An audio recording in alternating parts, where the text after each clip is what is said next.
안녕하세요. 문해력 아카이브의 김효숙입니다.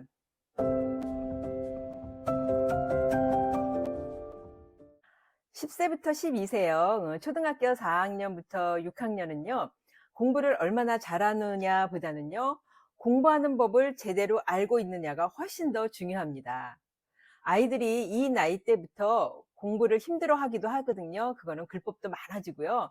막 정보가 막 쏟아지니까 이걸 어떻게 감당을 해야 될지 너무 힘들기 때문입니다. 그래서 국어 같은 경우는 글밥이 길어지거나 지문이 길어지거나 이러면 문제를 막 읽다가 답을 막 찍거나요. 수학 같은 경우는 그동안 뭐 수학 잘한다는 소리를 들었는데 문장제 문제가 나오고부터는 막 당황하기 시작하는 거죠. 사회와 과학 같은 거는 어때요? 막 태어나서 처음 보는 개념들이 막 쏟아지고요. 그 개념을 설명하는 내용들은 또 더 어려워요. 그러니까 아이들이 읽다가 뭐 "어려워. 싫어. 안 할래." 막 이렇게 빠른 코스로 넘어가는 거죠. 오늘은 이 결정적인 시기인 10 살부터 12살 시기에 꼭 필요한 교과 독서와 정복을 읽는 법을 설명드리도록 하겠습니다. 왜 10 살부터 12살 이때에는요, 교과 독서로 바뀌어야 할까요? 그러니까 사실 초등 저학년 때까지는요, 대부분 재미있는 책들을 많이 읽었잖아요. 흥미진진한 스토리에 뭐 주인공이 돼 가지고 푹 빠져서 읽었다라면 4학년부터는 완전히 달라지죠.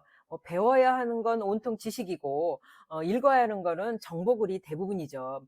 결국 그 많은 정보의 바다에서 진짜 핵심을 찾아내고 그것을 정리하고 내 것으로 만드는 힘이 사실은 무척 중요합니다.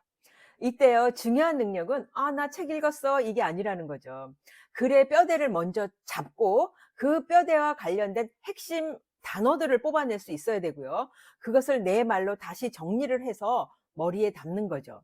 중학교에 가서 아이들이 갑자기 당황하는 이유는 뭐 양도 갑자기 많아진 것도 그렇고 진도도 빨라지고 이러니까 이걸 어떻게 주워 담아야 될지 본인도 좀 당황스러운 거죠.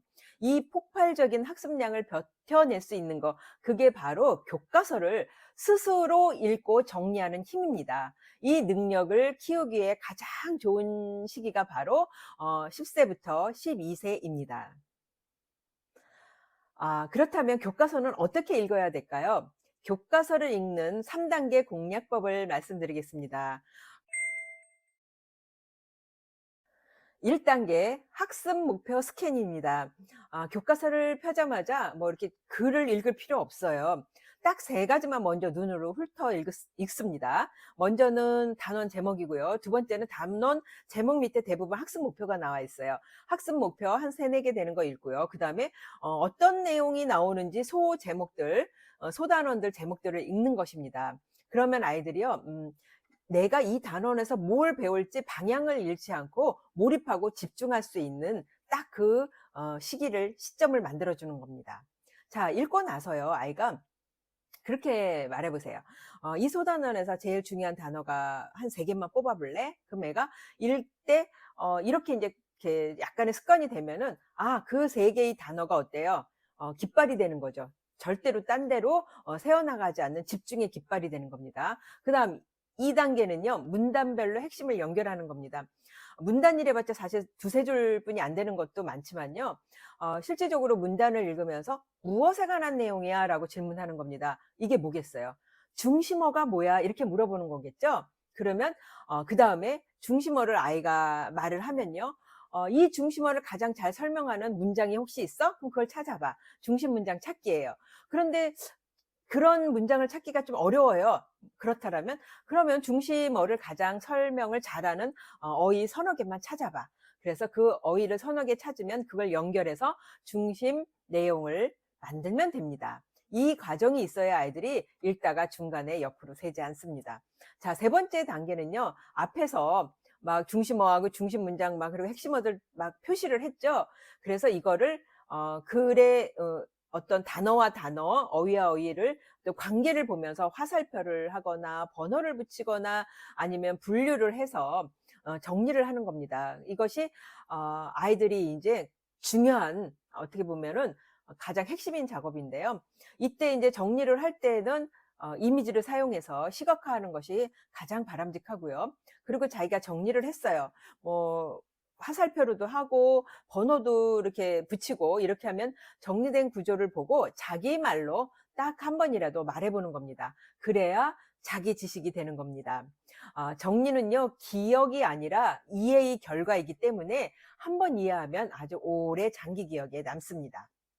자, 그러면 정보글은 어떻게 읽어야 잘 읽는 걸까요? 교과서에 나오는, 특히 뭐 사회나 과학 같은 교과서에는요, 대부분 그 글이 정해진 구조에 따라서 쓰여져 있습니다. 그래서 아이들이 이 구조 몇 개만 알아도 이해하기가 훨씬 아주 쉬워집니다. 대표적인 구조로 첫 번째가 이제 원인 결과 구조가 있거든요.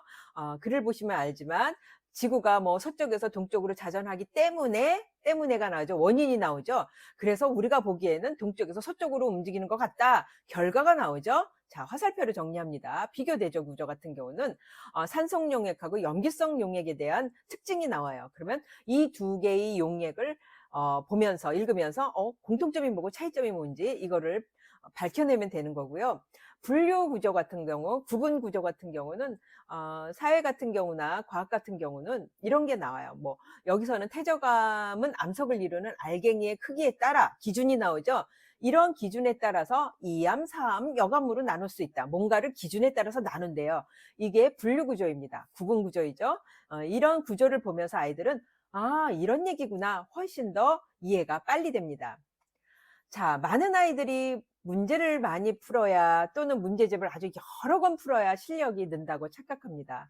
하지만 정리를 먼저 할 줄 아는 아이는요, 문제집을 많이 풀지 않아도 더 긴 내용을 정확하게 기억합니다.